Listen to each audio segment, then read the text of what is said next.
The days are getting shorter, the nights are getting colder, and that means we're starting to heat into the middle of the AFL season. Autumn has hit us, and so has round 8 of the AFL season. It's all kicking off this Thursday night, May 1st, Essendon versus the North Melbourne Kangaroos in a massive showdown. It's Peps here from Lace Out, giving you his tips for a massive round 8. I got 7 last week, so you're in good hands as we look at the first game on the cards. Now, according to squiggle.com.au, 68% of pundits are taking Essendon to beat North this weekend, and I have to go with the Dons. I still just don't trust North Melbourne being able to deliver on the big stage. They were really good against Port Adelaide last week, but just weren't able to get across the line. Essendon, though, played the best team in the AFL, being Collingwood, on Anzac Day. You couldn't have asked for a better performance. They didn't get the chocolates, but they did show a lot of heart in that third quarter, and that leads me to believe that they will take out North, and they will do it by about 3 to 4 goals. Okay, let's move in. Friday night, 7:40 p.m, once again at Marvel Stadium, St Kilda versus the Fremantle Dockers. Bit of a danger game here for Fremantle. I know that they are playing away from home. We saw what they did against Adelaide last week. Really impressive stuff. Brayshaw, Young, Sarong doing everything that they need to do to get them across the line. St Kilda, really disappointing last week against Brisbane. And you'd almost say that their season would be on the line if they had another loss to the Dockers. They should actually play really well at Marvel. Was last week just a hiccup? We don't know. But I'm saying that I'm going to be a bit of a roughie here, and I think St Kilda will actually take this one out. 51% of the pundits, once again, on squiggle.com.au have said that St Kilda are going to win this one. And I just think, because it is away from the beautiful state of WA, it's going to cause a bit of roughness in the sea for the Dockers. And I think the wankers with anchors will go down to the Saints. Will pick up another win under Ross Lyon, who was really animated last week. Right, let's get into Super Saturday. 1:20 p.m, Western Bulldogs versus Port Adelaide. This one's down at Mars Stadium down in Ballarat. Make sure you've got your thermals, make sure you've got your thermos, and get your little hand warmers from the chemist as well too, because you're going to need it, because it's going to be blustery down there. Bulldogs, really great win against GWS last week. Probably the win of the weekend. And also, having a look at Port Adelaide, they did get the chocolates against North, but you expect them to do that. So this is going to be a really talented game. Western Bulldogs love to play down there at Mars. They've got a really good record down there. They embrace the city of Ballarat. But Port Adelaide travel really well on the road as well. Bontempelli's been playing great football. Ed Richards has been amazing. Tom Liberatore, I would almost say, has been the MVP of the season so far. He's galvanised that team. James Harms had his best game for the Western Bulldogs last week. We know Helen Francis has had his challenges on and off the field, whether it's attitude-wise. He's been performing really well. Is he going to be able to dial in? And I think the team of Port Adelaide will galvanise around themselves. I think this will be the closest game of the weekend. I'm going to go with the Western Bulldogs just because it is at their home ground, and they will take this one out by 6 points. But this will be one to sit down on the weekend. If it's going to be a blustery day, to chillax, relax, and take it easy. And it's actually one of those 167% of the pundits, once again on squiggle.com.au, have also said that the Western Bulldogs will take this one out. Well, this is going to be an absolute belter of a game. 60% are picking Adelaide to take out Carlton Football Club for 15 p.m. over at the Adelaide Oval. Can Carlton do it 2 weeks in a row? Can Mackay dominate for 2 weeks in a row? Can Silvani dominate 2 weeks in a row? Will the midfield keep humming? They were really good last week. The way that they moved the ball, shared the ball around, really took on Geelong. I think Geelong were a little bit stifled by their shorter week, and taking nothing away from Carlton. They were harder at the ball. They used it a hell of a lot better, and their efficiency in front of goal was so much better as well too. Adelaide, a little bit disappointing against Fremantle. They'll just throw that one away. They're back on their home deck. Philthorpe has that finger issue. We know that there's not going to be Fogarty, so there's still going to be a lot of pressure on Walker. That midfield, Rankin, Rochelle, Alex Neal-Bullen, they're going to have to do a lot of work to contain Cripps, Walsh, and so forth. But I think because it is at Adelaide, I'm going with the Adelaide Crows to take this one out.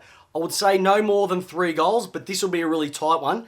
And I'd really like to see Isaac Rankin. He's due to kick a really nice handful of goals, and it could be against Carlton this weekend. All right, keep scrolling down. We're moving 7:35 Australian Eastern Standard Time. Collingwood versus Geelong at the home of football, the MCG. First versus seventh. Really looking forward to this. You get the two oldest teams running around in the AFL playing each other. How good was Steel Sidebottom last week? Pendlebury, the Dacos boys, versus Geelong, who had their shock loss against Carlton, and I don't think that they will hold that one against them. They love playing at the G. Dangerfield will be bursting out. Bailey Smith will be wanting another one. Jeremy Cameron will be wanting another one. And Tom Stewart down back won't want to have a bit of a disastrous game that they had last week. And I reckon these two teams match up quite well against each other. But I simply can't go past Collingwood, and so can't everybody else. 57% of people picking Collingwood to take out Geelong at the MCG on Saturday night. I just think they are the most informed team running around at the moment. They are the most dynamic team running around at the moment. Even though they are the oldest team in the moment, they have just got so much working for them. No McStay is not going to be an issue. They'll bring in Cox, or they'll bring in someone just to fill in his shoes. They are a system-driven team. At the moment, they are the best team in football. How long it's going to last for, we don't know. But I reckon that they're going to be taking this one out against Geelong. But I reckon, and it could be, I was going to say a close one, but I reckon this one could be 4 or 5 goals. I reckon it might stretch out at the back end as well. Rightio. Next game is West Coast versus Melbourne. Same time, 7:35 p.m. This one's over at Optus Stadium. The D's, the last couple of weeks have been great. The way they've been using the ball on the Monday night show, I've spoken about how they've increased their handball usage by over 10% in the last number of games. And that's been leading to be able to share the ball around a lot more, opening up the ground. They've been switching quite a fair bit, and it allows the forwards to get in position to be able to meet the kicker or also run into space as well too. And I think that they'll take this one out against West Coast. It is a bit of a danger game because if you remember 12 months ago, West Coast smashed Melbourne at Optus Stadium. Nobody saw that game coming, but I don't think the two teams are playing like they did last year. I think Melbourne are playing some pretty good football at the moment, and West Coast are playing really bad football. And even though this one is at home, a couple of weeks ago they were really good against Essendon, I just don't think they're going to be able to stop Max Gawn. I think Petrarca, I think Oliver, he's due for an absolute cracker. If they bring in Van Rooyen for the injured Turner, Fullerton might drop out as well too. Teams haven't been released, but I just think the D's will rue on the fact of what happened 12 months ago, and they'll want to make a statement, and I reckon this will be about a 7 or 8 goal victory to my boys, the Melbourne Demons. Right, let's head into Sunday. And by the way, 68% of people are thinking the D's are going to win that one. Sunday, May 4th. I reckon about a month ago you would have said this could be one of the best games of the weekend, but when you're looking at the results of these two teams quite recently, you're far from saying it. We're talking about Sydney, we're talking about the Giants, we're talking about Battle of the Bridge, 1:10 p.m. at the SCG. I still think it's going to be a really good game. But Sydney have been really poor so far in 2025. And the Giants, the Orange Tsunami, is more about being awake rather than a full-blown extravaganza. They've been really, really desperate in the forward line. I thought that they would dominate in 2025, but it just goes to show if Hogan doesn't fire, it hasn't been tweaking. Stringer has been a bit of a disappointment so far. Toby Green hasn't been the Toby Green of old. He's starting to show a little bit of age. Who's going to be the next one to step up? I still think, though, the Giants have more arrows in their quiver to take out the Swans. It just goes to show last week, if Heaney doesn't play well, if Warner doesn't play well, the Swans are really susceptible, and it just goes to show they're sitting on 14th because they're playing really average football at the moment, and it's going to show. So the GWS Giants to take this one out, even though it's almost a 50-50 split with the pundits, I still think GWS will take this one out by about 4 goals. Right, let's move in to the big game on 3:20 p.m. Hawks versus Richmond, MCG, 3:20 p.m. Look, Hawks did what they have to do. Richmond were really good against the D's the first half was really forgettable.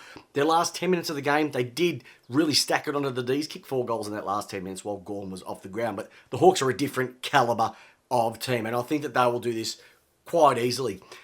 The thing that I like about Hawthorn is that they just need to get a bit of spunk, and they need to get a really solid win without Will Day being there, because no Day means no wins, and that's been the result so far in 2025 and from previous seasons as well.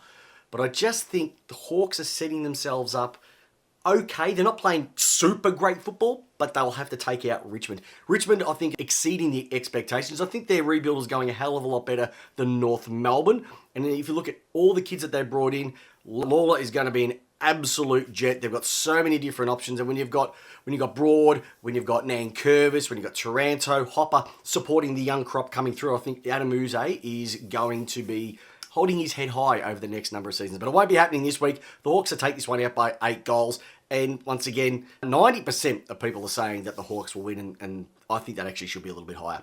Last game for the weekend, it is the Q Clash. I've been saying it for weeks.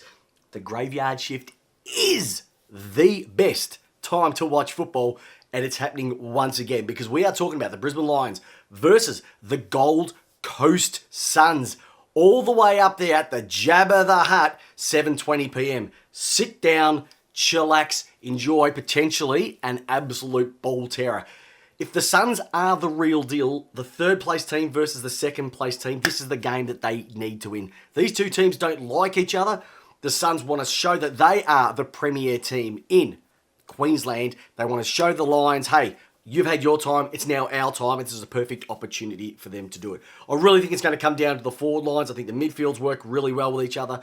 I think the back lines work really well against each other as well. Bailey Humphrey, is he going to be able to do what he did last week? I really hope so.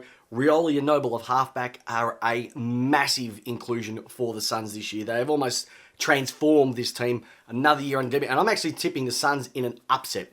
It's only going to be by a goal, no more than 2. But I just think the Suns will be priming for this one to really say that, hey, you know what? We might have had some soft kills so far in 2025.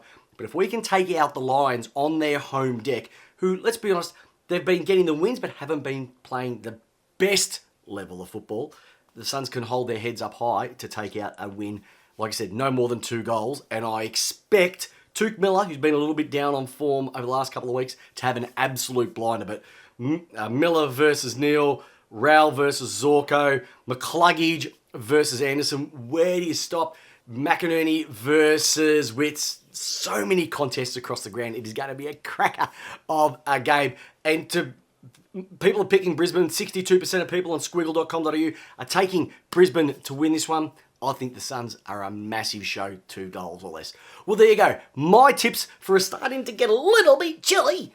Round 8 of AFL action. If you haven't liked, subscribed, rung the bell, please do so. These are the best. These are the most honest tips that you'll get anywhere on YouTube. Coming from Lace Out, they are tipped out every single week. And join us live every Monday, me and the returning J-Dog here on YouTube for the Lace Out live show. Join in, get on the chat, be part of the show because it's Lace Out and it's how you want your footy. Hopefully your team wins and